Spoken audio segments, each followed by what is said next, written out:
Welcome to Self-Care Tips. I am Irene Joroge. Oh, the wonders of green tea. Green tea is one of the most beneficial drinks you can have. It is not only healthy, it also gives you a boost in terms of energy, and it's good for age management and also for your skin. Now, green tea is an acquired taste, but the more you drink it, the more you come to appreciate its unique flavor. Talking of flavor, it is rich in flavonoids, which are very good antioxidants. They help to actually prevent cancer and even tooth decay. Having a cup of green tea every day will boost your health, and the best way to drink it is without any milk, although you can add some lemon to it, or if you need that sweetness, a little bit of honey. It's taken 30 minutes before breakfast, before you take any other tea with milk. Have your green tea today, and this has been a self-care moment.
October 2011 will always be remembered as a Rubicon crossing moment for the Kenyan Defence Forces. Kenya's intervention was a commitment by the Kenya Defence Forces to protect and defend Kenya's territorial integrity, to secure sovereignty, national interest, as well as secure peace in Somalia and the larger Horn of Africa.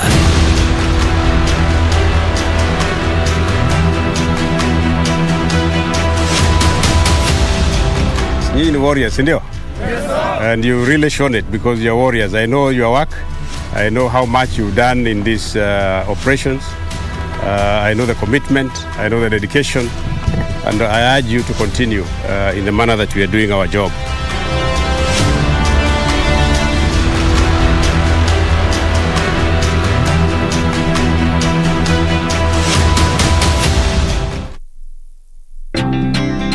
All holders are notified to report and surrender unclaimed financial assets to the Unclaimed Financial Assets Authority on or before November 1st, 2021. It is now easier to report and surrender. Visit www.holders.ufaa.go.ke and get started. Beat the November 1st, 2021 deadline. It's your turn. Pass the baton. Unclaimed Financial Assets Authority. Receive, safeguard, reunite. Sauti ya Kenya. Juu milimani na hata mabondeni, Radio Taifa inatamba kutamba. Sasa unaweza kupokea matangazo ya Radio Taifa loud and clear popote ulipo Western Kenya. Radio Taifa, usisahau unaweza ukatupata kupitia ukiwa Busia, Siaya, Vihiga, Mumias, Yala na maeneo yaliyoko karibu. Radio Taifa inapatikana kwenye 104.5 FM, na ukiwa Bungoma, Kakamega, Kiminini, Kipkaren na viunga vyake, pata vipindi na burudani safi kupitia 92.3 FM. Radio Taifa, sauti ya Mkenya.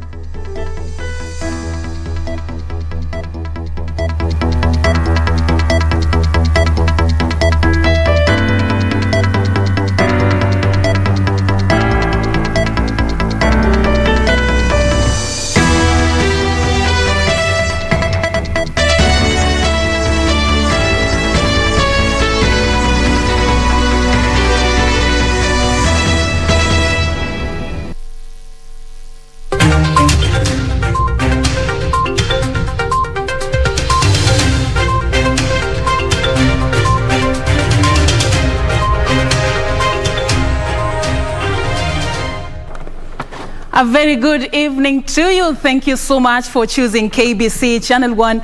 We are coming to you live from Kenya's capital, Nairobi and Kirinyaga County on this 20th day of October, the year 2021, as the country marks the 12th Mashujaa Day celebrations under the 2010 Constitution.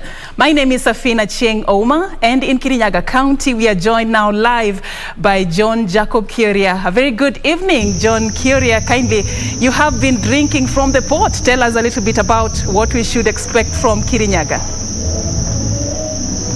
Absolutely. Thank you very much, Serfine Achieng, back at Broadcasting House. And as you have rightly pointed out, we've been in Kirinyaga.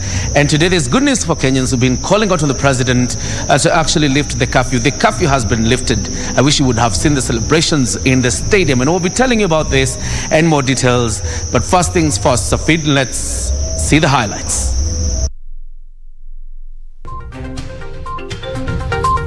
I hereby order and direct that the nationwide dusk to dawn curfew that has been in effect from the 27th of March 2020 be and is hereby vacated with immediate effect. Mashujaa Day gift for Kenyans. No more curfews. I will not cede any territory. President Uhuru Kenyatta vows Kenya will not give up an inch of its Indian Ocean waters. Excellency, the Luos voted to make Kibaki 98.5%.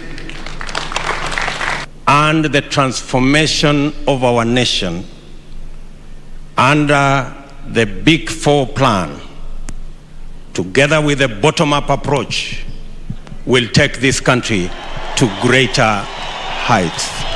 Deputy President William Ruto and ODM leader Raila Odinga used the Mashujaa Day celebrations to make political statements.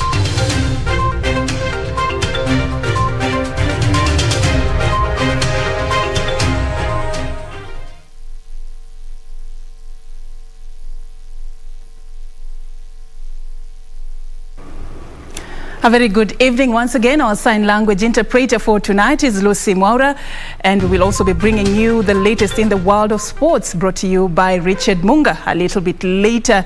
Tonight we celebrate our very own Shama Kialo Kiawa, who was among the 220 heroes who were feted at the Mashujaa Day celebrations. We will be bringing you this story later in the course of this particular broadcast. He's a veteran producer right here on KBC Channel 1, and we'll be highlighting this story among others in our comprehensive news bulletin that begins right now with our top story.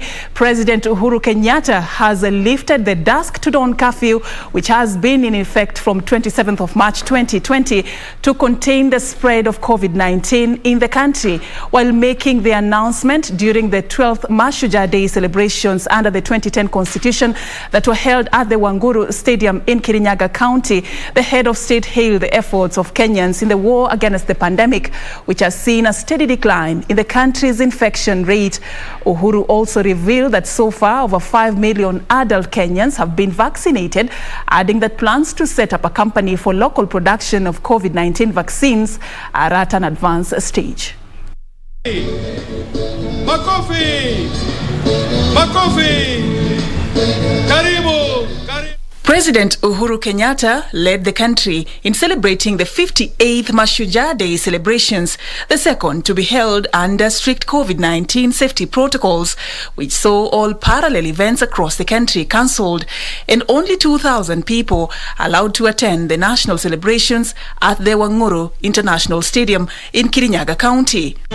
The climax of his speech was his lifting of the dusk to dawn curfew and increasing of the number of congregants for in-person worship as an assurance of the progress made in the relentless effort to fight the deadly virus.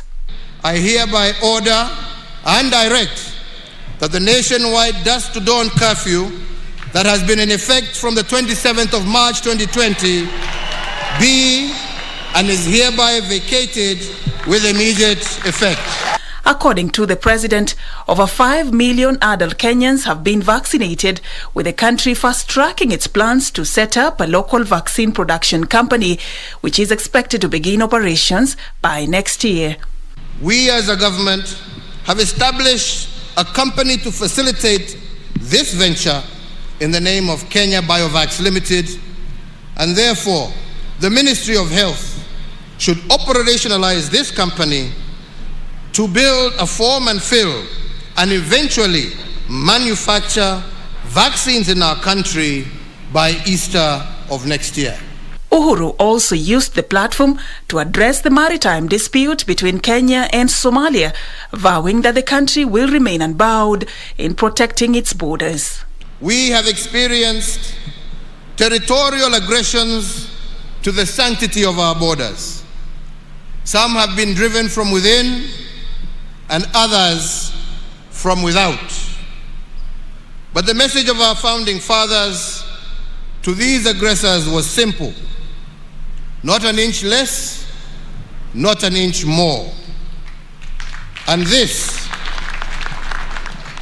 is the message that must reverberate across the collective quarters that are bent on annexing any part of the territory known as the Republic of Kenya. Gracing the auspicious occasion as the chief guest, Malawian President, His Excellency Lazarus Chakwera, who was accompanied by First Lady Monica Chakwera, called for collaborative efforts in securing mutual interests for both Kenya and Malawi. By celebrating this day together, we renew our brotherhood in the struggles we face and share. By celebrating this day together, we rekindle the flames of love and friendship between our peoples. By celebrating this day together, we reignite the solidarity our nation's founders established between us. President Chakwera said that the two countries have a lot in common in their history of independence and must unite in safeguarding their future.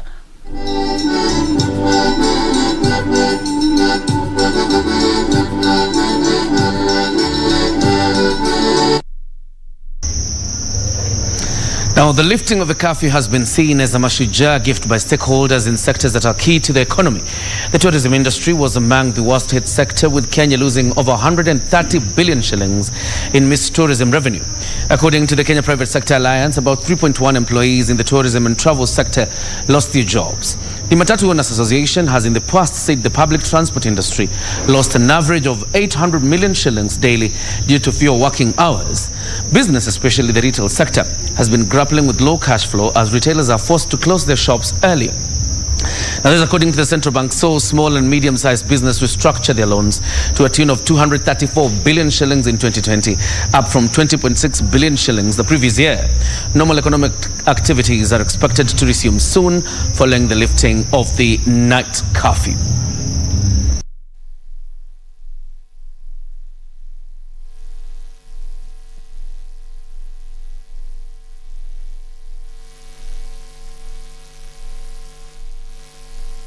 Itakuwa mlango kubwa ya maendeleo na kazi imefunguliwa. Sisi kama watu wa biashara hatukuwa na fikra ya kupata biashara yetu venye itaendelea kwa ajali ya kafyu.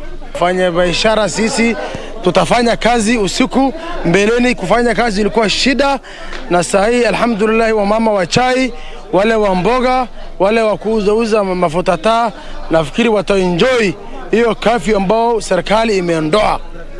Ni vizuri sana kututolea kafyu, manake tulikuwa tunaendelea vibaya. Hali saa hii tutakuwa tunaendelea vizuri, na customer wetu tutakuwa tunawabeba bila shida.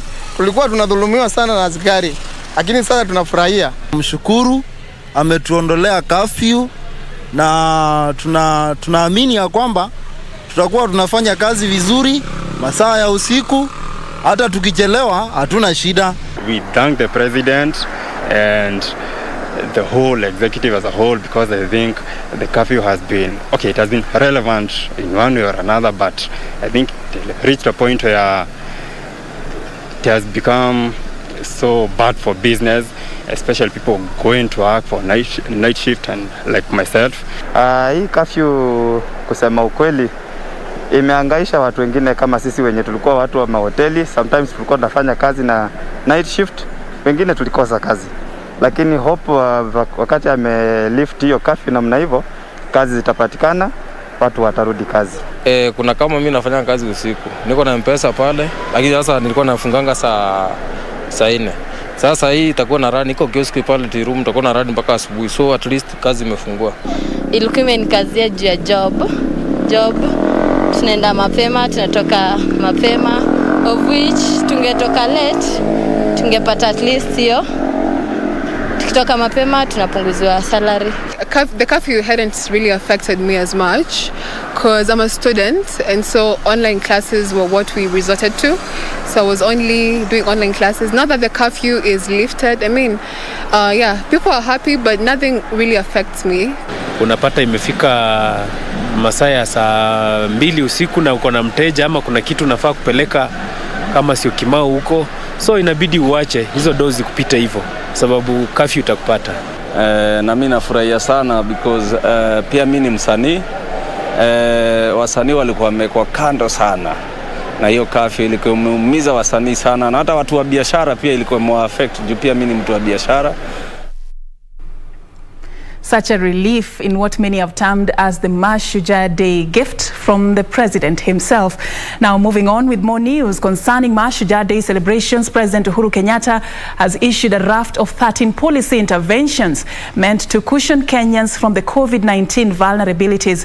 Speaking during this year's Mashujaa Day celebrations, Uhuru said the third financial stimulus program his administration will roll out is designed to accelerate the pace of economic growth and sustain gains made in the fight against the pandemic to enable the country graduate from survival to coexisting with the disease. Gladys Mungai with details of this report. The new stimulus package that takes effect on the 1st of November 2021 targets key productive and service sector through 13 strategic interventions. Education is one of the biggest beneficiaries, with 8 billion shillings earmarked for building 10,000 classrooms to enhance the competence-based curriculum and facilitate 100% transition of 1 million students joining junior high school. 1 billion shillings will be spent on fertilizer subsidies for tea farmers in a move the president says will improve bonuses in June 2022.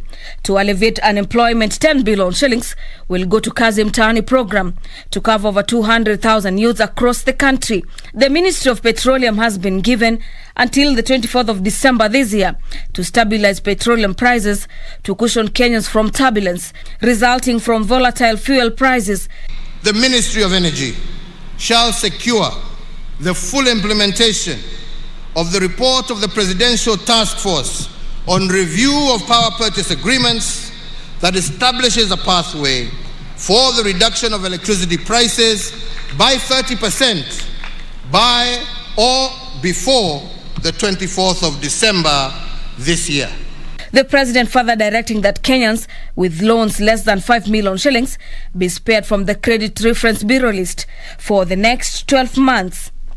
The sugar sector will receive 1.5 billion shillings to settle debts owed to farmers. The National Treasury has further been directed to release 3.2 billion shillings for establishment of 50 new level 3 hospitals to boost the health sector capacity.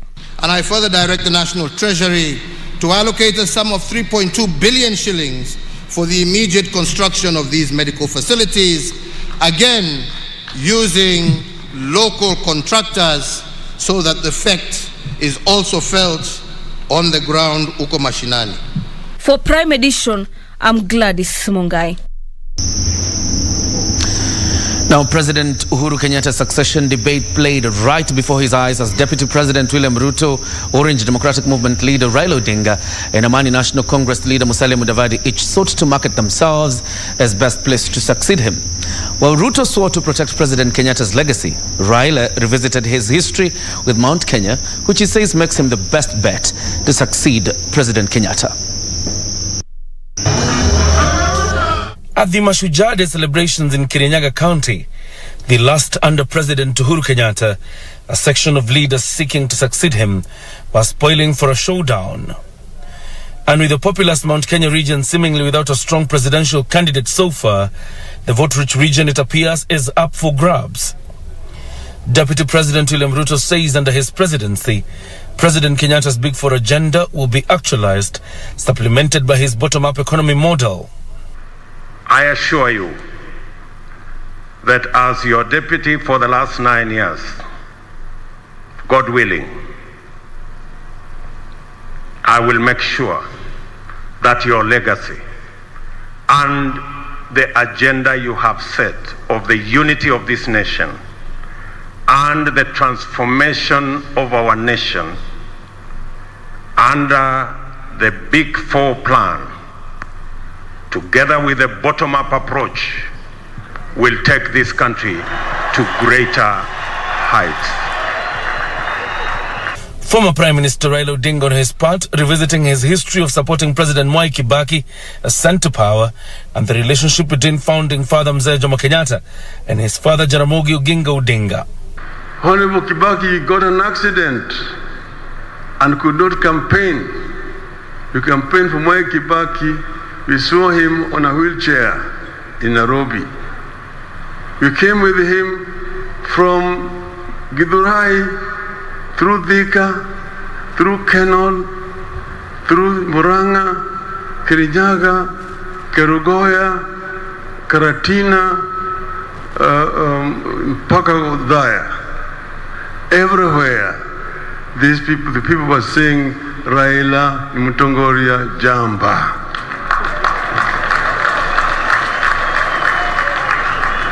So Raila Odinga is a friend of the mountain and has been able to climb the mountain. Amani National Congress leader Musalia Mudavadi, while praising President Kenyatta's development record, called for tolerance as the country approaches next year's general election. There is tremendous development in our country, and it would be important that this foundation is built on for the future as we move forward. I also want to call on peace and tolerance during this particular period so that we can work together as a nation and as a people. President Kenyatta, however, steered clear of a succession talk. And we continue with the day's coverage of the Mashujaa Day celebrations. Thank you so much for staying with us. Continue engaging us on social media. Tell us, who is your Shujaa tonight? And of course, it's time for us to take a breather here on Prime Edition. But of course, when we come back, we continue with our coverage of Mashujaa Day. And remember, business and sports are coming up. Obviously, today wasn't a very busy business day. But then we'll tell you what is happening in sports. Don't go too far.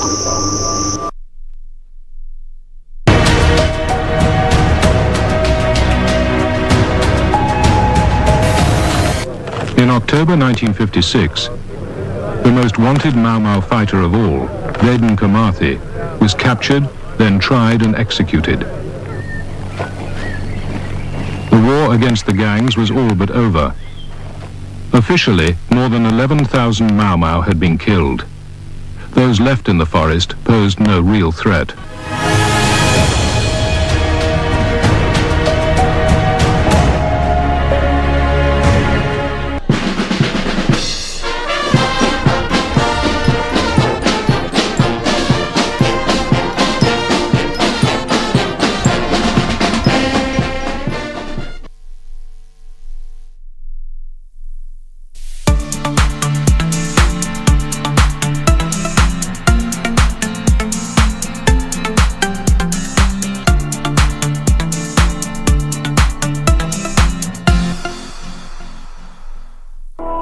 October 2011 will always be remembered as a Rubicon crossing moment for the Kenyan Defence Forces. Kenya's intervention was a commitment by the Kenya Defence Forces to protect and defend Kenya's territorial integrity, to secure sovereignty, national interest, as well as secure peace in Somalia and the larger Horn of Africa.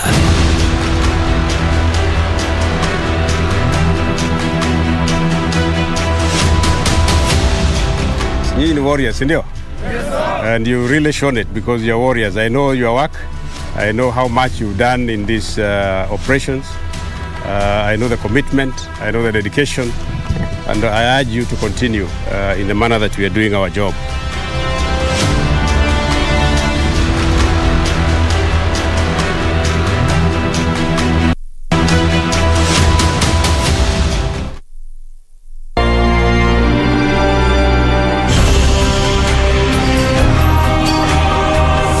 Yours was the face I saw above my cradle.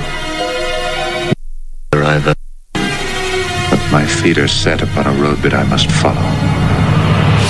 I will teach thee. Men shall be ruled by law, not by the will of other men. Slaves are mine. My people go. I know not his God, neither will I let his people go. You have not obeyed the Lord. This night, the Lord our God will deliver us from the bondage of Egypt.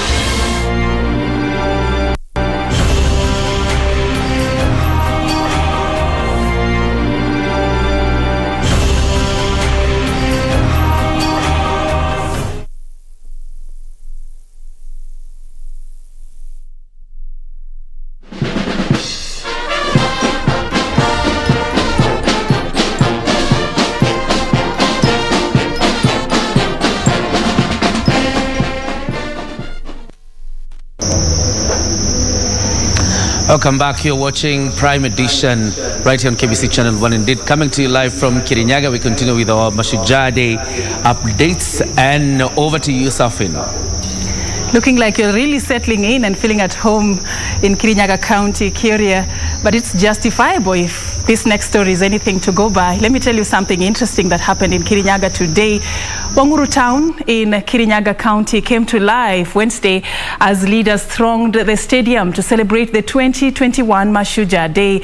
The celebration that was an invite-only event brought together political antagonists on one platform, with Malawi President Lazarus Chakwera wowing locals with his mastery of Kiswahili language and what connects his country to Kenya. Have a look.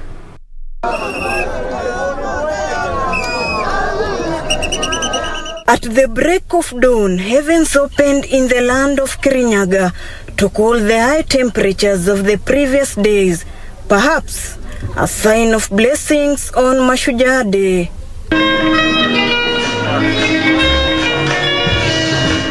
Chilly, drizzling morning undeterred by the weather. Wangulu nikuja nichelekee na nione vile maneno itaendelea. Sababu Uhuru amevisit Kirinyaga for the first time. Tangu tuzaliwe hatujawahi kuona jambo kama hili. At Wanguru Road, they lined up to meet and greet their leaders. At Wanguru Road, they lined up to meet and greet their leaders. Security at its peak and nothing was left to chance. Sniper dogs, horses, undercover officers placed in strategic positions. This man here tried to steal the show by going in the middle of the stadium while the president was reading his speech, but his escapades could not go far. Majority of the residents were happy for the Mashujaa Day hosting honor. Sisi kama mavijana talanta yetu itakuwa, tumeshukuru sana.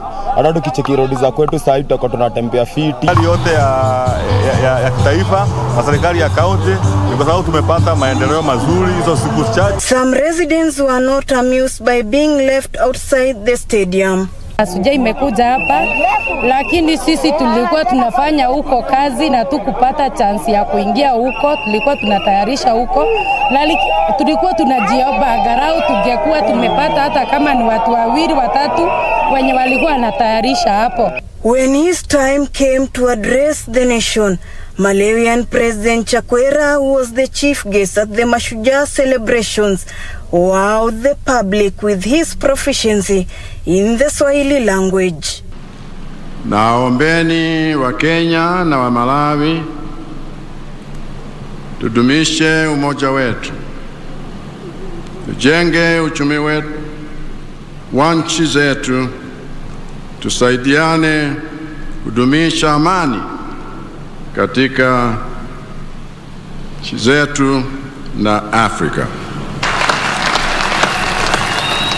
From the young to the old, despite the rainy weather condition, they came out in large numbers, as you can see, on both sides of the road to witness the grand Mashujaa in their homeland. Reporting for Prime Edition from the streets of Wanguru, Kirinyaga County, I'm Ruth Wamboi. Now, Wanguru Stadium is in Kirinyaga County, but just what is it about a name? Now, Yusuf Farah set out to find out more about the name in the eyes of the locals. Here's that story.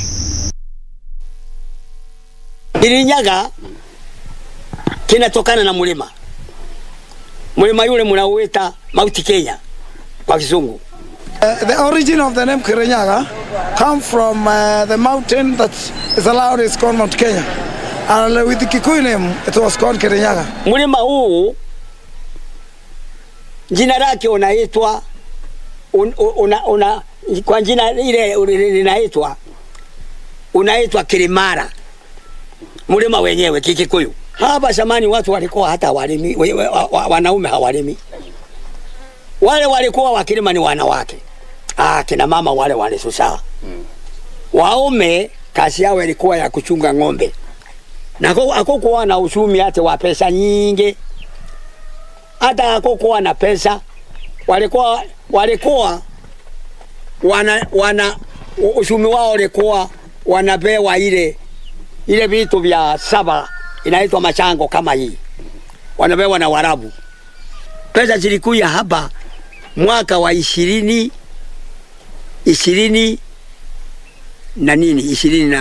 Kirinyaga ina mchango mkuu katika upiganaji wa uhuru wa nchi yetu ya Kenya.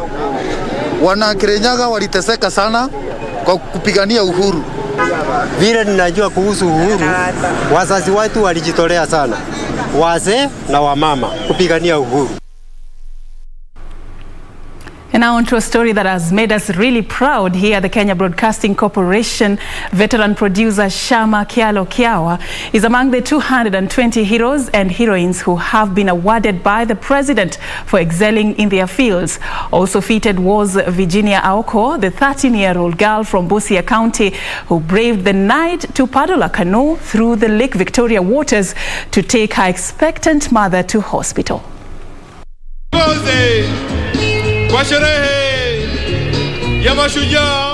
Every year, a select group of Kenyans is honored for their contribution to nation building. This year, 220 Kenyan men and women have been recognized for their unique roles in uniting the country through their extraordinary acts. 13-year-old Virginia Aoko, who paddled a canoe in the dead of the night in Budalangi to take her expectant mother to hospital, is among this year's heroes. Kenya Broadcasting Corporation Shama Kialo Kiawa was also feted for his contribution to Kenya's media industry. Sprinting sensation Ferdinand Omanyala, the fastest man on the continent, was also recognized for flying Kenya's flag high on the track. Other athletes on the list include Tokyo Olympics marathoner Lawrence Cherono, former footballer Bob Oyugi, 2016 marathon gold medalist Perez Jepchirchir, and National Prisons wrestling coach Linus Machete. Also honored were entertainers such as Luo Benga Mistro, Eli Mirasi for his contribution to Kenya's music industry. Jacqueline Masharia for Prime Edition.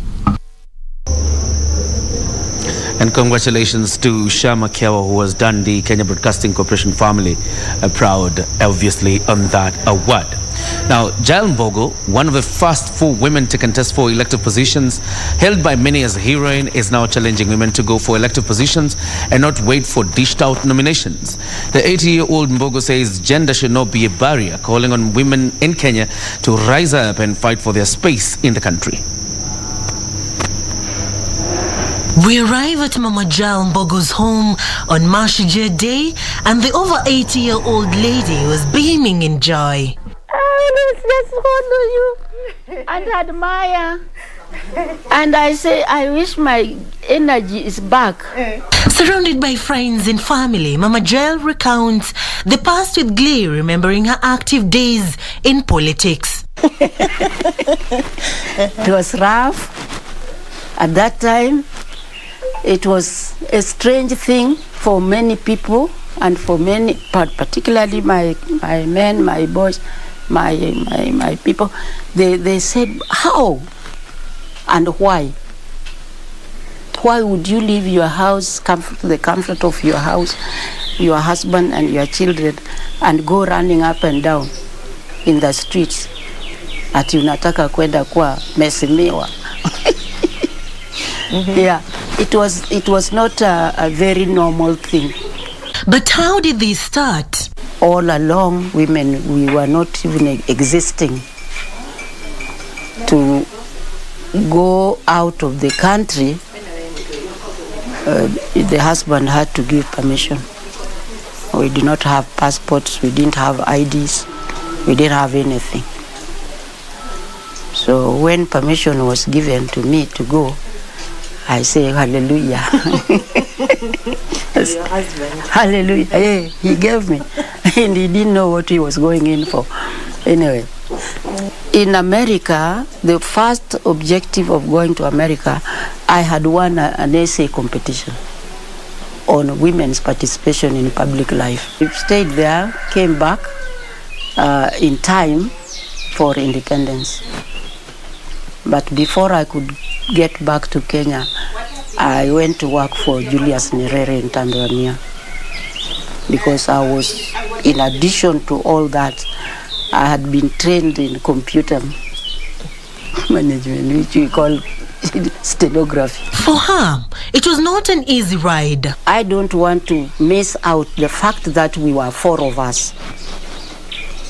I had Kanini, Beatrice Kanini, I had Grace Onyango in Kisumu, then Wamboyo Tieno, hapa, Langata.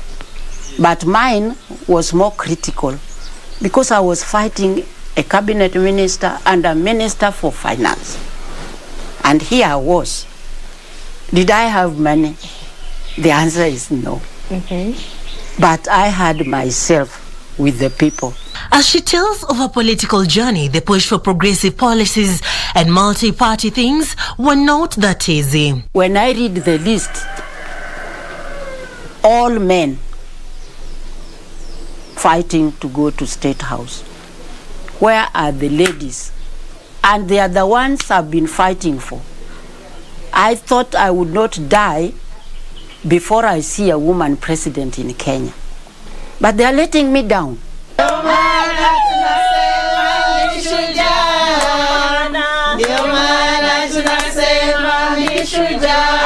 Mama Jael Mbogo's hope now is to see more progressive reforms so as to not lose the gains made by those who stood firm for this nation to be where it is.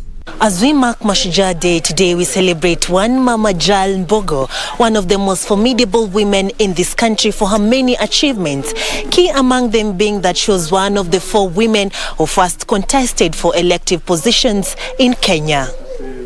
For Prime Edition, I'm Serfine. Such a trailblazer there. Thank you, Serfine Robi, for that report. Now, moving on, the 2021 Mashujaa Day marks the last to be presided over by President Uhuru Kenyatta in his tenure. Under the Uhuru presidency, the day has been commemorated on a county rotational basis, with Machakos hosting the first in 2016 outside Nairobi. Mashujaa Day was originally called Kenyatta Day in honor of Kenya's founding father, Mzee Jomo Kenyatta. However, the name was changed after the 2010 Constitution was adopted in an effort to expand the day's meaning from honoring only those who took part in the independence movement to honoring Kenyans who have made a mark in various fields, including athletics, business, research and public service, among others. I cannot be more proud than I was last week when in the same venue, Manyani, I introduced the future heroes of our nation, a group of 800 young men and women engaged in groundbreaking innovations for the future of our country. Mashujaa Day, then known as Kenyatta Day, was traditionally marked at Nyayo National Stadium, but in seeking to foster national cohesion upon taking power, President Uhuru Kenyatta made it clear that the event will be hosted by counties on a rotational basis. Siku mbili zetu za kitaifa kwa sababu tuko na 3. 2 tutakuwa tunasherehekea katika kaunti mbalimbali, na ndio tuweze kuunganisha wananchi wetu wa Jamhuri ya Kenya tuwe kitu kimoja. So far, counties including Machakos, Kisii, Mombasa, Kakamega and now Kirinyaga have hosted the celebrations. Makofi! The Kirinyaga celebration will be the last Mashujaa commemoration to be presided over by President Uhuru Kenyatta under the Kenyan Constitution before he exits office next year. Nancy Okware, Prime Edition. Some sad news. Traders at the Gikomba market in Nairobi are counting losses after fire rests down property of unknown value. According to the traders, the fire started at around 10:30 p.m. last night and consumed their second-hand clothes with no intervention from the county fire brigade. The traders are now calling on the county government to compensate them for the loss and national government to secure the market from frequent infernals.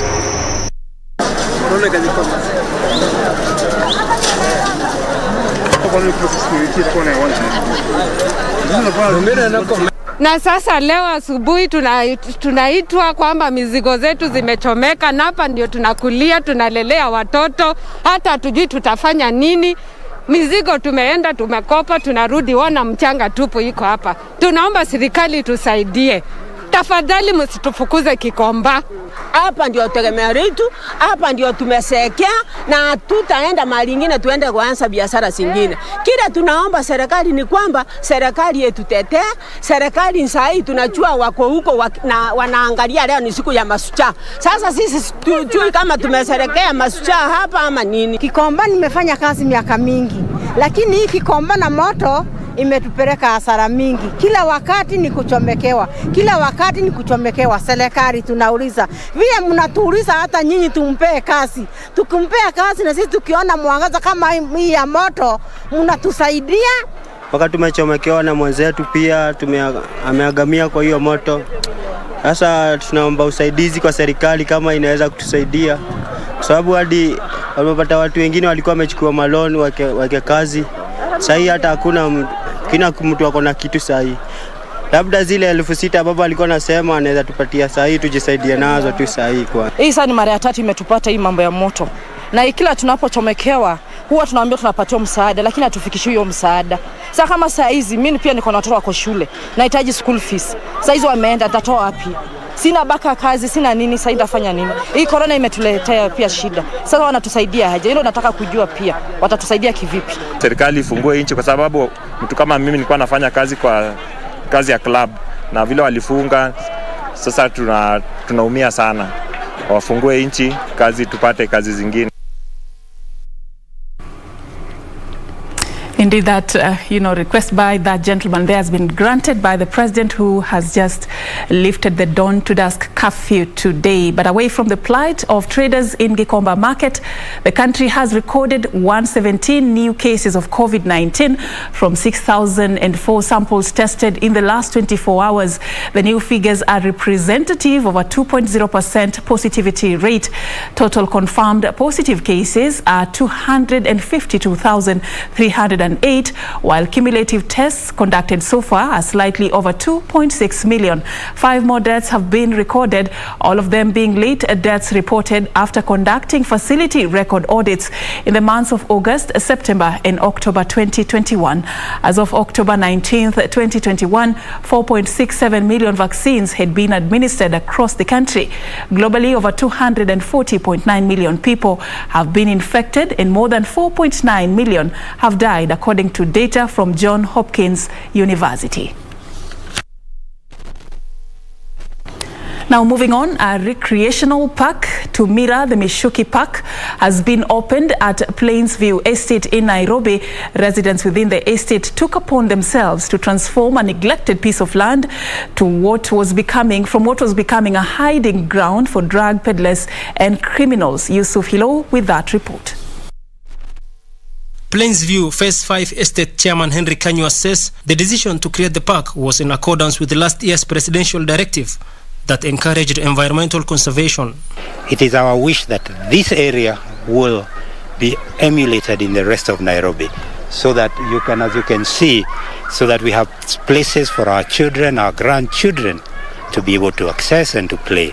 Jimmy Mutunga, Regional Coordinator, Tana and Athi Rivers Development Authority Tarda, a partner group, says they were drawn to the area and took big roles such as beautification of the area by providing a tree planting program. We have assisted with some trees. The trees you have seen growing here, in fact we donated to them, and we are going to work with them to create this green space for healthy environment. The authority added that it provided indigenous tree seedlings as part of encouraging Kenyans to conserve the environment. We want to plant more trees and increase our forest cover by 10%.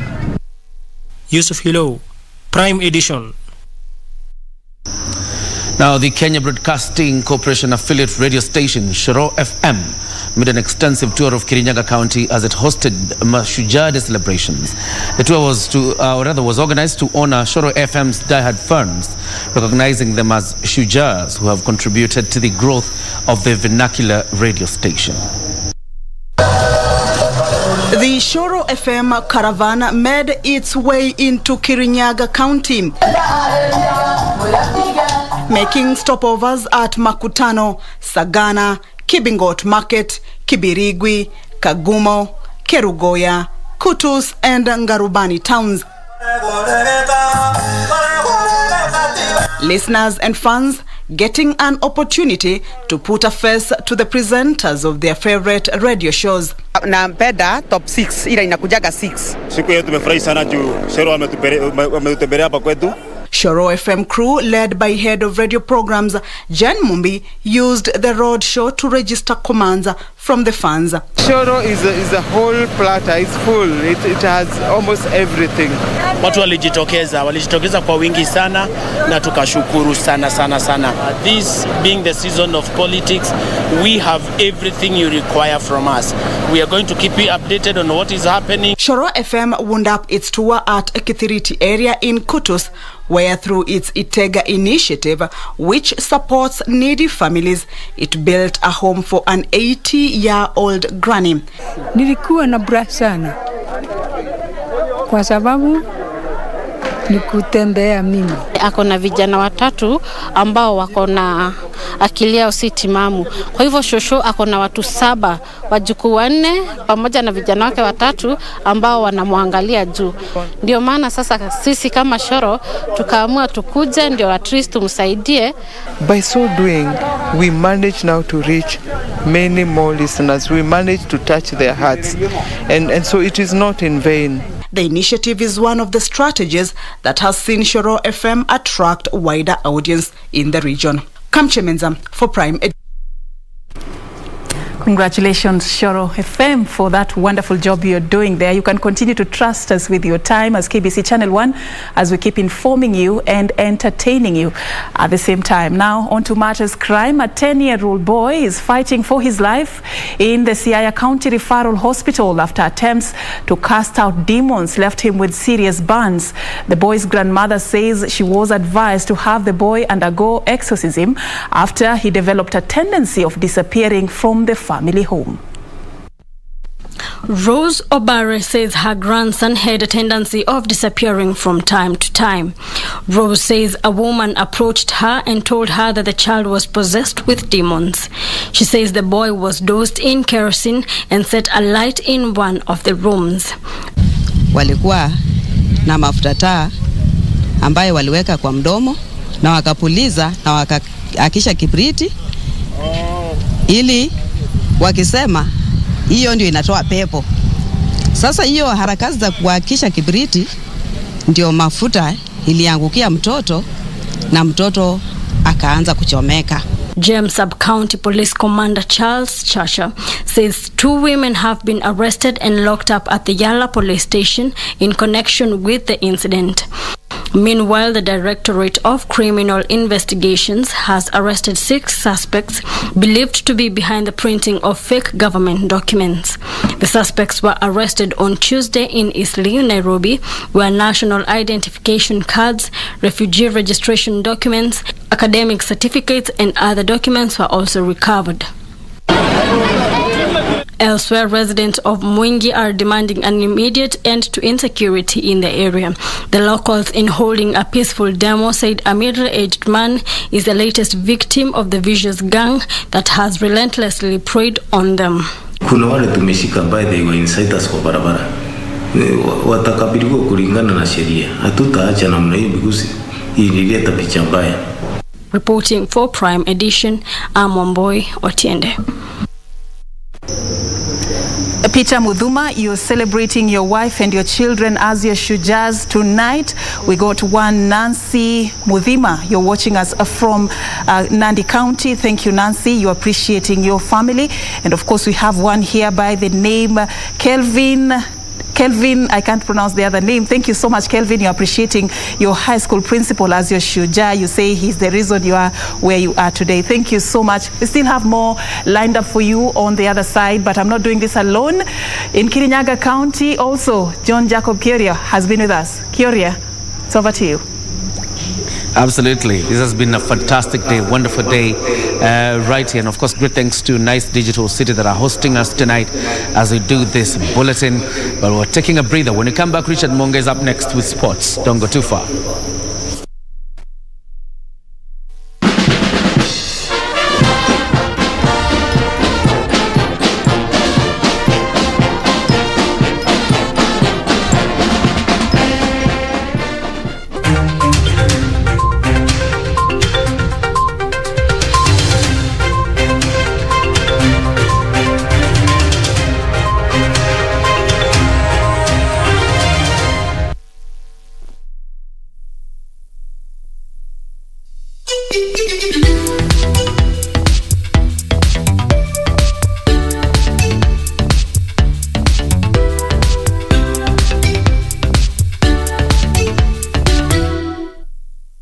Ili kupata sikiza tune hii ya amani, bonyeza *811*962#. Bado kuna watu wema na wabaya. Mtu yeyote hujichagulia hali ya kuishi na wengine.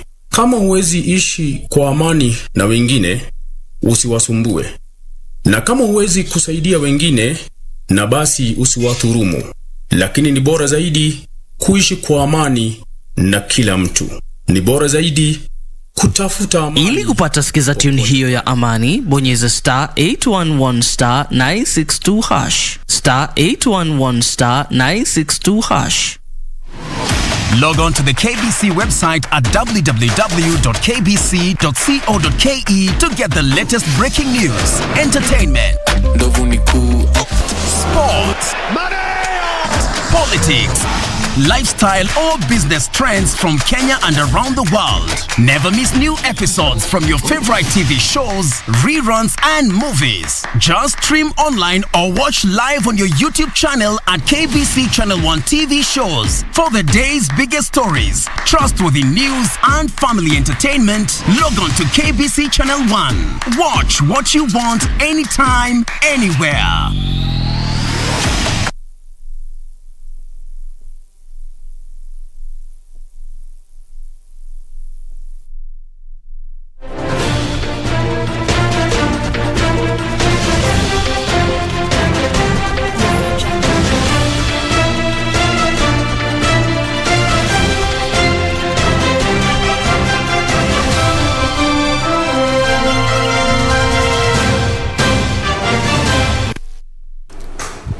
Good evening. Always a pleasure to have your company for KBC Sports with me, Richard Mbogo. Now, Kenya women's football national team, Harambee Starlets, today proved to be ready to take part in the upcoming Africa Cup of Nations as well as the 2023 World Cup after thrashing South Sudan 8-0 in an entertaining match played at the Nyayo National Stadium. The two teams are set to meet again for their return match over the weekend.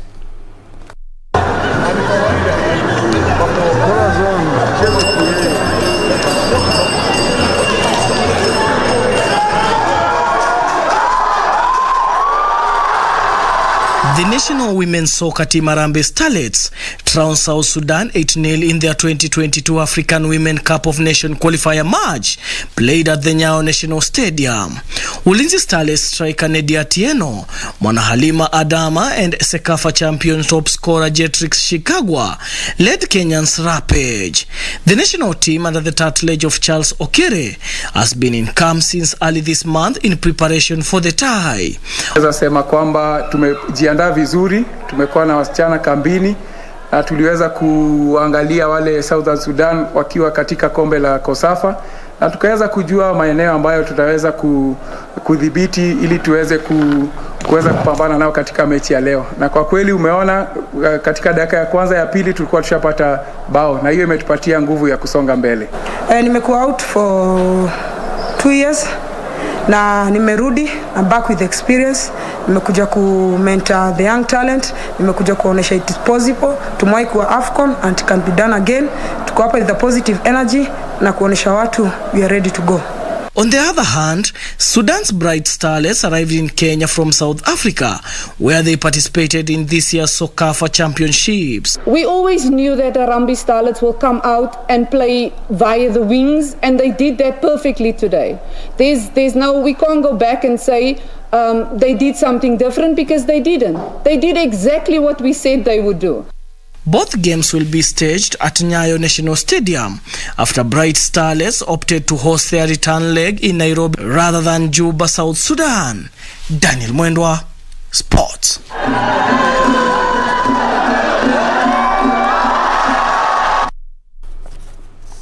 Now, as the country celebrates Mashujaa Day, we also remember the heroes and heroines who have fought for the country against the world on the sporting arena, ensuring the Kenyan flag is raised high and the national anthem sung on the global scene. Most recently was the Tokyo 2020 Olympics, where the Kenyan flag was raised during 9 occasions in Japan and the national anthem sung 4 times.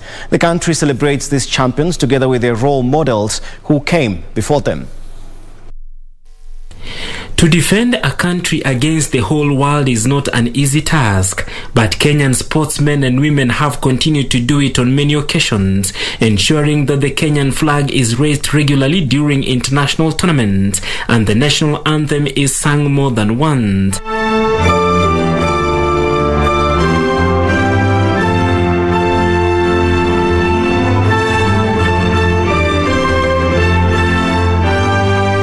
The sportsmen and women are among the heroes and heroines being celebrated on this day when the country celebrates Mashujaa Day.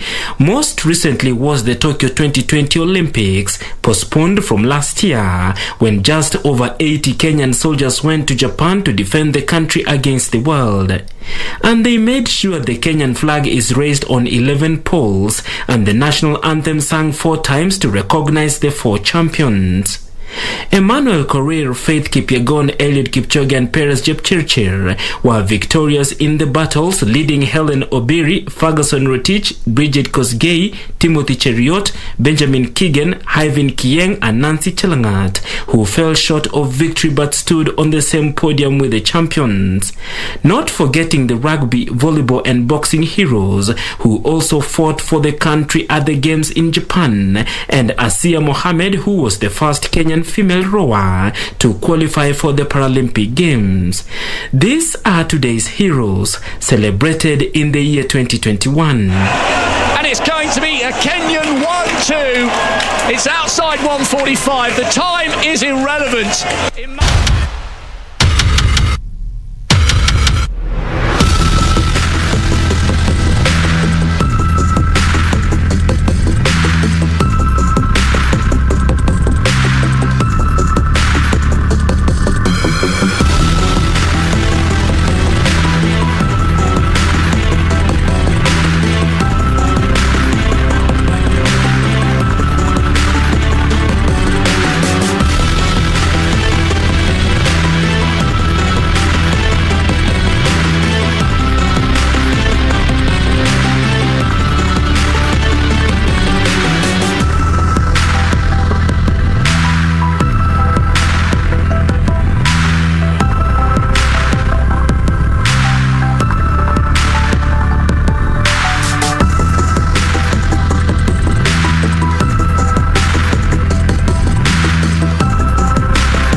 Well, of course, quite a lovely and comprehensive report right there from Buckley Feather, and we do celebrate our sportsmen and sportswomen.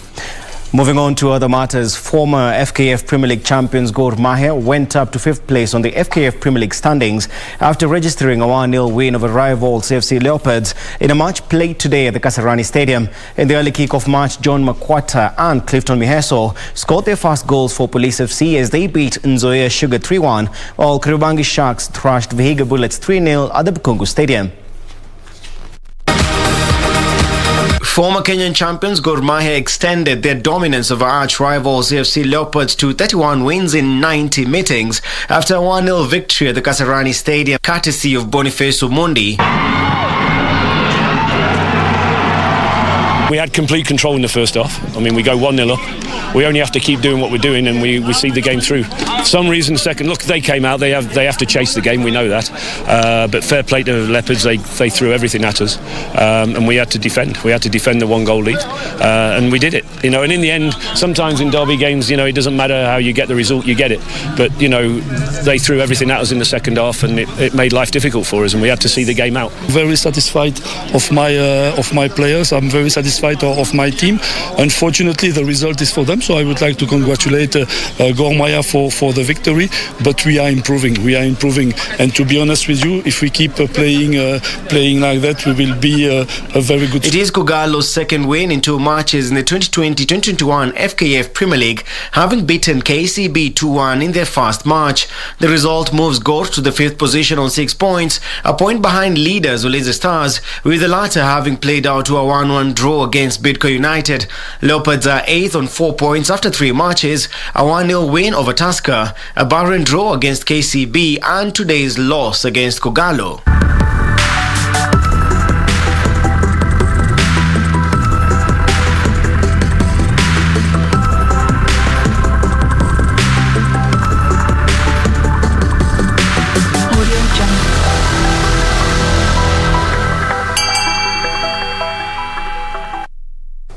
Meanwhile, Kenya's Joyce Ndirango humbled Madelta Glenda to grab the lead in the ladies category after round 3 at the ongoing World Amateur Chess Championship in Rhodes Island, Greece.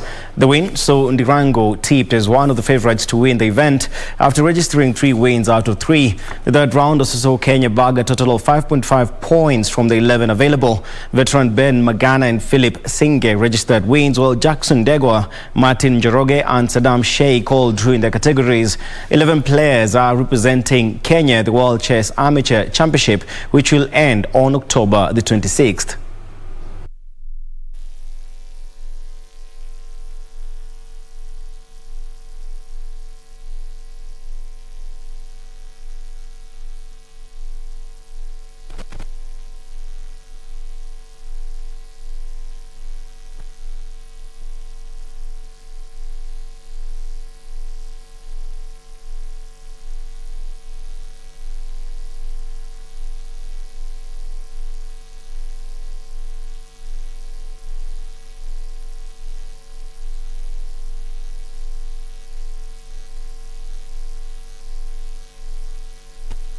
Well, for those stories and more that you didn't get to see, remember to log on to our website www.kbc.co.ke and log on to the sports categories for more sports updates. Well, I'm Richard Munga and that does it for me. Do have a good night, but don't go too far. Serfine Achieng is on the other side of the studio.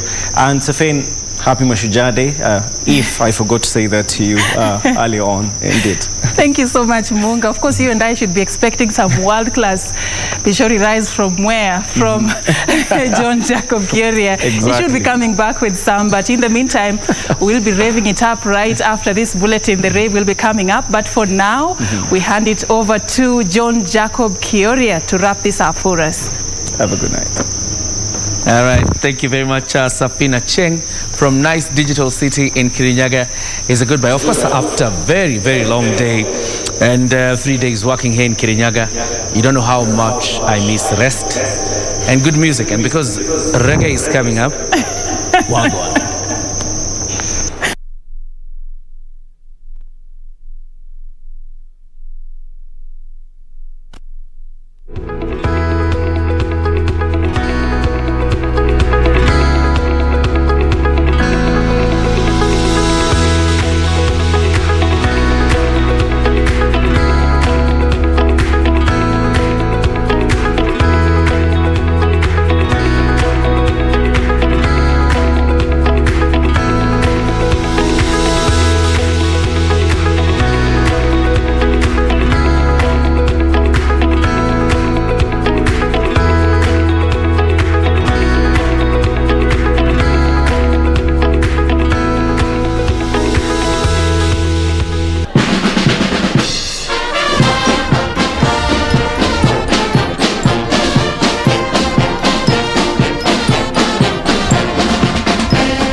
Achieng